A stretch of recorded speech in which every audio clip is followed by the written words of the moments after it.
Okay, let me ask you something. Have you ever crammed for a huge final exam? You pass it, and then, like a week later, you've forgotten everything? Or maybe you've had that feeling where a single high stakes test just didn't capture all the stuff you actually learned. Well, if you're nodding along, you are definitely not alone. And the world of higher education is finally starting to pay attention. So let's just start with a number that might hit a little close to home: 40%. That's a conservative estimate for how much exam anxiety can mess with a student's performance. And think about what that really means.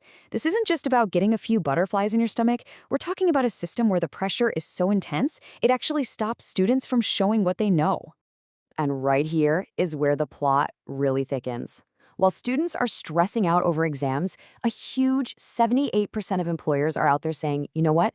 We care way more about what you can do than what grade you got. So we're basically preparing students for a test that the real world isn't even giving them.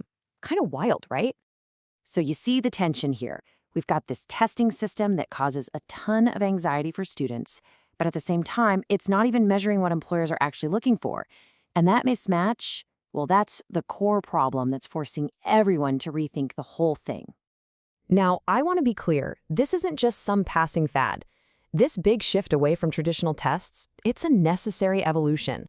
And it's being driven by some really powerful forces in a world that, let's be honest, demands a whole lot more than just memorizing facts. So you might be wondering, what exactly is pushing this change? Well, it's kind of like a perfect storm. For starters, there's a global push for new education standards. But more importantly, there's this growing realization that just knowing things isn't enough anymore. We have to foster real critical thinking. That means we have to look at the whole student, not just a test score, and use authentic tasks. You know, the kind of stuff you'd actually do in a real job. And honestly, in the age of AI, this is more important than ever for academic integrity. I mean, you can't just ask a chatbot to go solve a complex, real-world problem for you. And what all this means is that the fundamental rules of the game are being rewritten. The new goal isn't just about what you can remember, it's about what you can do with that knowledge. It's a massive shift from just memory to actual meaning. This slide just lays it out so perfectly.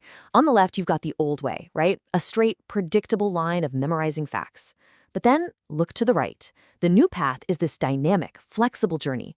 It's all about applying what you know to solve the messy, complex, and totally unpredictable problems you find in the real world. And this visual, man, it just says it all. Real learning is complicated. It's winding. It's unpredictable. So why on earth would we try to measure it with a simple, straight line? The whole new philosophy is that our assessments have to be just as flexible and multifaceted as the learning process itself. Okay, so this all sounds great in theory, but what does it actually look like in a classroom? Let's dive into the new toolkit that educators are starting to use to measure what really, truly matters. First up, we've got something called media and presentation assessment. So instead of a 10-page essay, just imagine your professor asks you to create a short documentary, or a podcast episode, or a really sharp infographic. This doesn't just test if you know the material, it tests if you can synthesize it, communicate it, and create something new with it. I mean, think about it. To make a great podcast about a subject, you can't just list off facts you memorized. No way. You have to pull all these ideas together, build a compelling story, and communicate in a way that keeps people listening. That shows a level of mastery that a multiple-choice test could never, ever touch. And then things get really real with simulation and performance assessment. This is where you put students into realistic scenarios, like a mock trial for a law student or a crisis management drill for a business major, and you see how they apply what they've learned when the pressure is on. And then, of course, there's the biggest game changer of them all, technology. Digital tools aren't just a cool little add-on anymore. They are completely revolutionizing assessment, making it more dynamic, more personalized, and let's be honest, a lot more fun. And this can take a few really exciting forms. You've got game-based learning, which turns a test into a challenge you actually want to beat. You have AI-supported tools that can give you instant, personalized feedback, almost like having a personal tutor who's there for you 24/7. And maybe most impressive of all, you have adaptive assessments that can actually adjust the difficulty to you in real time, giving a way more accurate picture of what you're capable of.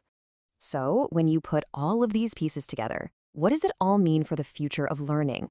Well, this shift has some seriously profound implications for pretty much everyone involved in education. At the end of the day, this is where we're headed. We are moving away from a system that just rewards memorizing facts and moving toward one that actually builds and confirms real-world competence. It's about preparing students not just for their next test, but for the rest of their lives. So, this whole shift leaves all of us with a pretty big question to think about. I want you to just forget about grades and transcripts for a second. If the real test wasn't about what you could remember, but about what you could create, what you could solve, and what you could build, if your actual skills were the only measure, how would you score?